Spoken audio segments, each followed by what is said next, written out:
trillions. Let all the worms come and eat us still. You think one cell is enough out of 100 trillion? And 1 trillion is 1,000 billions. It's just 1 trillion.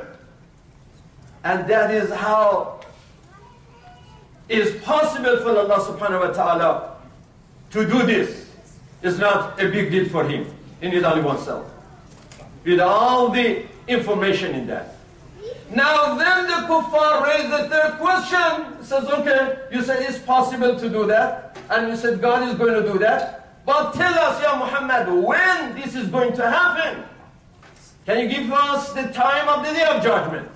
When? Matter.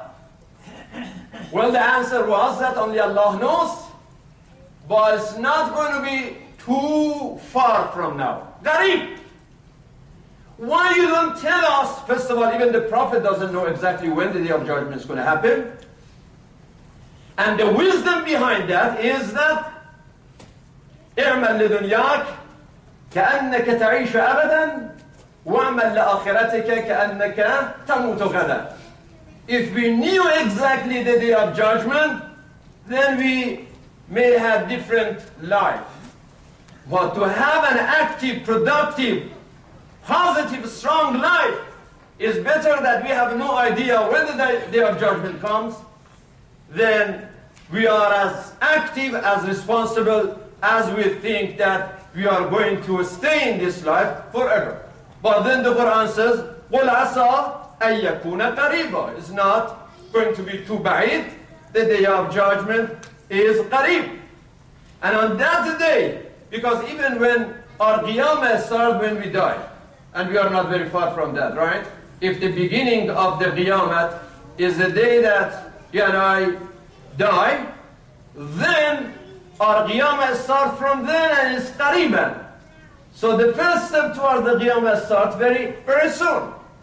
And secondly, in the spiritual world there is no time.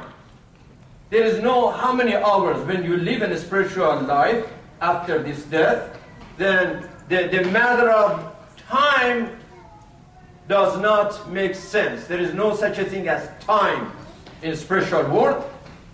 And even this world, this physical life, if we go to another system, another galaxies, then we miss the sense of time. Because time makes sense in this solar al-manduma al-shamsiyya, in this solar system. Because we have the sun, we have the moon, we have the earth, and we have ikhtilaf al-layl wal-nahar because of the movement of the sun and the earth and the moon. But can you imagine if you go to another galaxies that there is no such a system, then time and day and night doesn't make any sense. There is no time over there.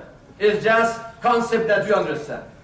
And another reason that time is not a big deal is that when we sleep, when you go to bed, when we are sleeping, we don't know how many hours we are sleeping, do we? But then we wake up and we look at the sun or we look at our watch and realize how many hours. Sometimes it's an argument between a husband and wife that, you know, one of them said that you slept for 10 hours. And she said, no, I slept only for 2 hours. Or vice versa. Well, because when you sleeping in the bed, you are not feeling the passage of time. And we can say when we die, it's kind of going to sleep. And when we wake up on the Day of Judgment, then we realize that لَبِثْتُمْ إِلَّا قَلِيلًا, that, you know, we lived for a very short while. Because even if we live for 100 years, 100 years is nothing compared to eternity, right? So on the Day of Judgment, Allah says that, how many years you lived on the earth? He says, Ashiyatan al-Dhaha, maybe one night I lived there, or maybe the following morning. That's it. That's all we feel. Because then we wake up from this normal ghafla and we understand. The most important thing, brothers and sisters, the reason that the Quran mentioning more than 1,000 verses to explain different aspects of the Day of Judgment for us is to make us وَبِالْآخِرَةِ هُمْ يُوقِنُونَ. If we get to that point, وَبِالْآخِرَةِ هُمْ يُوقِنُونَ, then there will be no problem in this world at all. All the problem that you see in this world, from racism and materialism and terrorism, and corruption and other problems, is because people are not بِالْآخِرَةِ هُمْ يُوقِنُونَ. And if somebody doesn't believe in the Day of Judgment, then what do you expect? If life is what we have here, and when we die is the end of it, then it's very obvious that nobody cares and everybody tries to enjoy this life here. You think when people are suffering in Gaza, and after more than a year still living in tents, and now when the rain starts, Israeli even they open the dams, and they don't care about people, they care about the dam not to be broken, so they take the pressure, and they don't care that thousands of people might be the victims of this crime, because بِالْآخِرَةِ هُمْ يُوقِنُونَ does not exist for those who make those decisions. Look at the Haiti, for example, the Haiti situation. There are people who are blaming God because of earthquake in Haiti, and there are people who are blaming the victims, like Pat Robertson. He is defending God, but he is blaming the victims of the earthquake in Haiti because they committed sins. And he said that they are to be blamed, and that's their fault. But in reality, from the Quranic point of view, there is no blame on God, and there is no blame on the victims of the earthquake.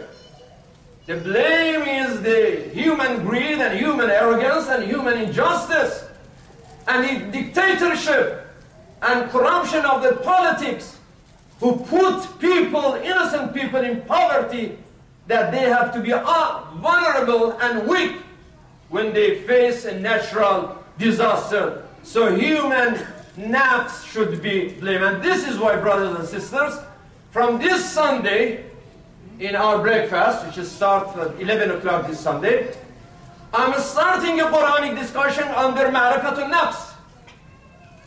Know yourself. Man arafa nafsa faqad arafa rabbah. For the next 2 months, I would like to talk about what it means when we say Man arafa nafsa faqad arafa rabbah. What is all these verses about nafs in Quran? Ammara wa lawwama wa mutma'inna wa radiya wa mardiya wa mulhama. What is this?